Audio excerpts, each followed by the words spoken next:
Zadnje čase dobivam veliko sporočil glede spletnih strani, da imam spletno stran, pa mi ne deluje, ali pa da je lepa, pa kaj je narobe z njo in tako naprej. Tako da v tej epizodi ti pokažem prave korake, kako narediš oziroma zgradiš ali pa prideš do spletne strani, ki je lahko tvoj prodajalec oziroma asistent. Hej, dobrodošel, dobrodošla v podjetniškem podcastu Legendarni, ki je namenjen vsem, ki želite svojim delom pustiti trajen pečat in ustvariti več kot le uspešen posel. Če se še pa ne poznava, moje ime je Maja in podjetnikom in podjetnicam pomagam pri gradnji brenda, vse od postavitev temeljev celostne grafične podobe, spletne strani, ki konvertira obiskovalce v stranke in rasti in razvoju brenda. Še preden pa greva na posamezne korake, te povabim, da če slučajno te zanimajo, kar očitno te, vsebine glede spletne strani oziroma brenda in tako naprej, potem te povabim, da se naročiš na moj YouTube kanal in mi tako pomagaš, da dosežemo več podjetnikov pa podjetnic. Najprej pa dajmo pogledati, kateri so tisti v bistvu 5 koraki, ki so potrebni za to, da v bistvu bo tvoja spletna stran oziroma da je spletna stran bolj učinkovita. In te 5 korakov je v bistvu potrebnih ne glede na to, ali spletno stran delaš čisto iz nule ali jo mogoče prenavljaš ravno in tako naprej, ker teh imam tudi veliko, da ravno so v prenovi in tako naprej in da ne želijo česa seveda mogoče spregledati in tako naprej. Tako da poglejmo, kdaj sploh se lotiti spletne strani, ker velikokrat opazim, da je neko prepričanje, da ko odpreš svoj espe ali pa podjetje, da takoj potrebuješ spletno stran. In da se tukaj razumemo. S tem se v bistvu jaz zelo ne strinjam, zaradi tega, ker če ti odpreš espe oziroma svoje podjetje, pač kakršenkoli format, in še ne veš čisto točno, kdo bo tvoja idealna stranka oziroma je tvoja idealna stranka, kakšna čisto točno bo tvoja ponudba, kakšen brand sploh želiš graditi, potem definitivno ni prvi korak, da delaš spletno stran, ampak je prvi korak, da svojo idejo, kaj želiš ponujati na trgu, najprej pretestiraš, se pravi, po domače povedano, da daš torej najprej začneš pridobivati stranke. In zdaj bo mogoče kdo rekel, ja, okej, Maja, ampak če nimam še spletne strani, kako naj pridobivam strank? Tukaj v bistvu je druga najpogostejša napaka oziroma neko prepričanje, da ljudje mislijo, da če bojo pa zdaj objavili svojo spletno stran, da bodo pa obiskovalci pa stranke kar padle z neba. Ne bodo, Obiskovalci se seveda morajo zgraditi in na dolgi rok pač je seveda zelo učinkovito, da imaš spletno stran, ampak če jo delaš že v prvem koraku, potem bo verjetno zelo hitro potrebna kakšna korekcija, prenova ali celo nova spletna stran, ker boš pač ugotovila oziroma ugotovil čez ta proces testiranja, kaj sploh želiš ponuditi, komu želiš služiti in tako naprej.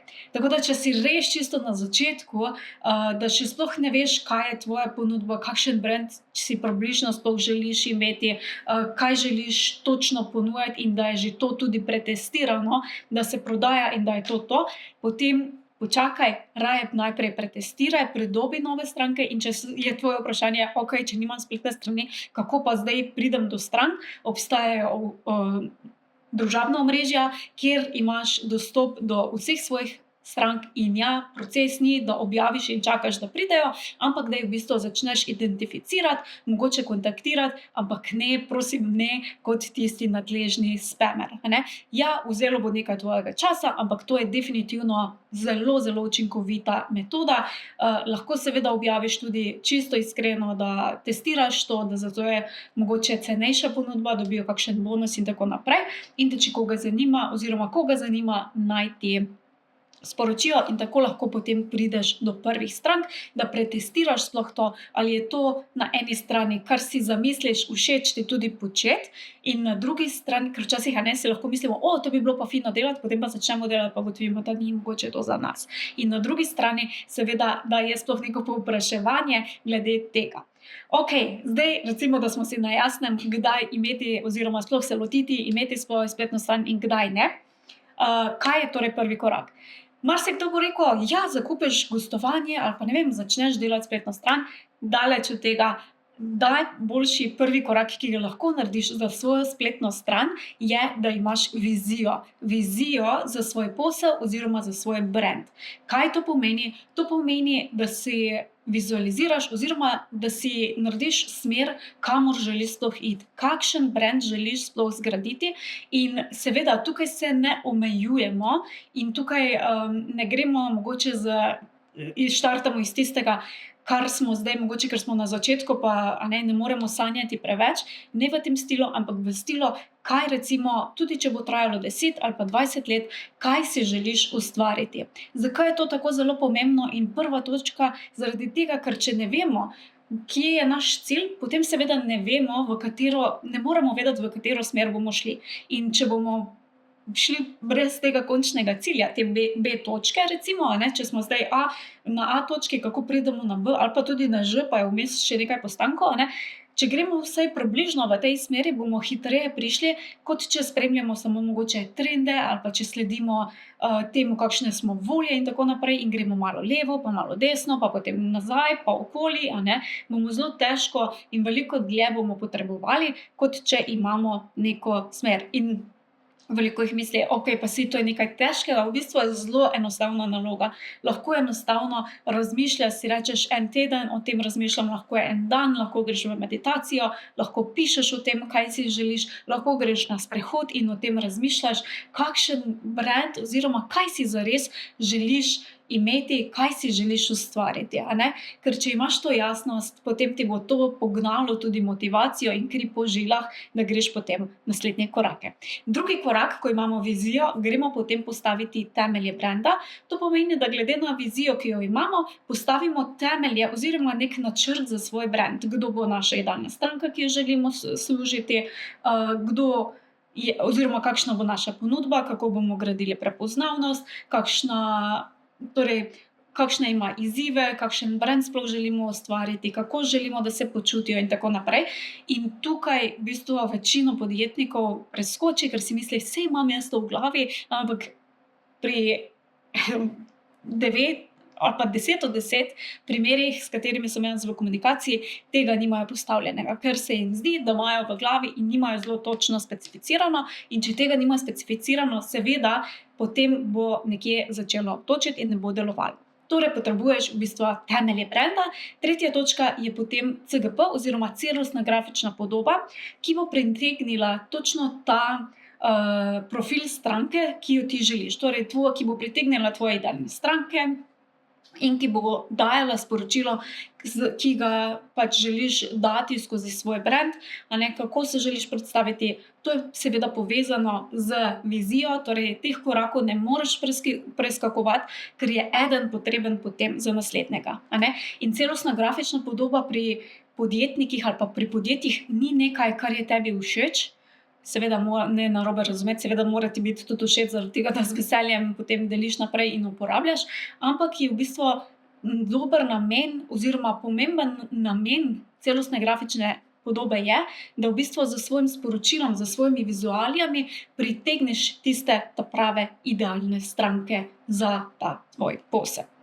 In seveda, če nimamo torej planiranega celostne grafične podobe, potem seveda, kako bo spletna stran izgledala, to je v bistvu pomemben korak, ki ga potrebujemo, da potem lahko gremo na spletno stran. In šele torej četrti korak je spletna stran. Ni prvi, ampak četrti korak. In pri spletni strani, kako jaz delam z strankami, zato da je res najbolj učinkovito, je zmeraj tako, da torej imamo prve 4 korake urejene, šele potem gremo na spletno stran in začnemo z načrtom spletne strani, katere podstrani so potrebne, kakšna bo pot stranke, kakšni bojo potem tudi vijaki na spletni strani, kako bomo peljali novega obiskovalca po posameznih korakih in tako naprej. Na podlagi načrta se potem ustvari vsebina za to spletno stran in ko imamo vsebino, šele takrat se dela dizajn, ki podpre dodatno to vsebino. Jaz velikokrat pa potem vidim tudi to, da načrta za spletno stran itak nimamo, ker pač se pogledaš k sosedu, pa vidiš, kaj ima, pa narediš pri sebi in potem razočarani, ker spletna stran ne deluje, seveda ne more delovati. In potem odprejo mogoče WordPress, zdaj pa bom jaz tukaj nekaj napisala. Dobrodošli na naši spletni strani, kar je recimo najslabše, kar lahko narediš na homepageu. Mislim, ni najslabše, ampak izgubiš pač čisto veliko priložnosti, recimo. Torej, najprej se napiše vsebina, potem se prestavi na spletno stran. Jaz jo običajno pišem kar v Google Docsih, tako da Googlovem dokumentu, tako da ni treba komplicirati, da rabiš posebna orodja, in potem, ko je vsebina, ki nagovarja, ki ima vse prave elemente, zato da pelje pač obiskovalca naprej, šele takrat potem se naredi dizajn spletne strani in seveda zraven, ko se gradi, se optimizira tudi za SEO, torej za Google, optimizacija za mobilnike, za umetno inteligenco in tako naprej. In potem bo marsikdo rekel, super, zdaj objavim spletno stran in to je to. Ni res. Tukaj se še ne konča, kot sem že na začetku rekla, veliko jih misli, da objaviš spletno stran in potem bum, padajo obiskovalci, padajo stranke. Običajno ni čisto tako, razen če res si zelo poznana osebnost ali pa kaj takšnega. Za večino podjetnikov pa podjetnic ni čisto tako, zaradi tega je tudi točka 5. In točka 5 skrbi za rast in razvoj spletne strani in pa seveda tvojega brenda. To pomeni, da gradiš obiskovalce, da optimiziraš spletno stran, da ti čim bolje konvertira obiskovalce oziroma čim več obiskovalcev konvertira v stranke, in potem, da seveda pridobiš tudi čim več obiskovalcev na dnevni bazi in idealno brez tega, da se pač postaneš suženj družabnih omrežij, da če ne objaviš nič na družabnih omrežjih, da potem ne pridejo obiskovalci, ampak da si zgradiš, jaz temu rada rečem, en taki ekosistem ali pa različne vire, ki ti služijo za obisk na spletno stran, ker s tem, ko imaš različne vire, nisi potem odvisen ali pa odvisna samo od enega vira, ampak lahko res potem vzameš, tudi če se z nekaj, recimo, da je en vir Facebook oglasi, če se Facebook oglasi več ne deluje ali pa se ful podražijo, to ne pomeni, da zdaj tvoj biznis nima več stranka, ampak to samo pomeni, da pač je en vir obiskovalcev je malenkost lahko začasno recimo slabši. Ne vpliva pa to bistveno na preživetje tvojega posla. Tako da, upam, da zdaj razumeš, to je v bistvu 5 korakov, če jih samo še na hitro povzamemo, gre za vizijo, temelji brenda, celostna grafična podoba, potem šele torej spletna stran in pa rast in razvoj. Tako da, povabim te, torej, da se spodaj prijaviš na YouTube kanal, da bo še čim več podjetnikov pa podjetnice izognilo te napaki in da tudi meni seveda pomagaš s tem in se vidimo naslednjič. Uživaj in čau. Hvala za tvoj čas in pozornost. Če ti je bila epizoda všeč, te vabim, da se naročiš na podcast na najljubši aplikaciji, kjer poslušaš podcaste in tako ne zamudiš naslednje epizode. Vesela bom tudi povratne informacije, kako ti je bila epizoda všeč in česa si želiš več. Hvala ti in naredi si čudovit dan.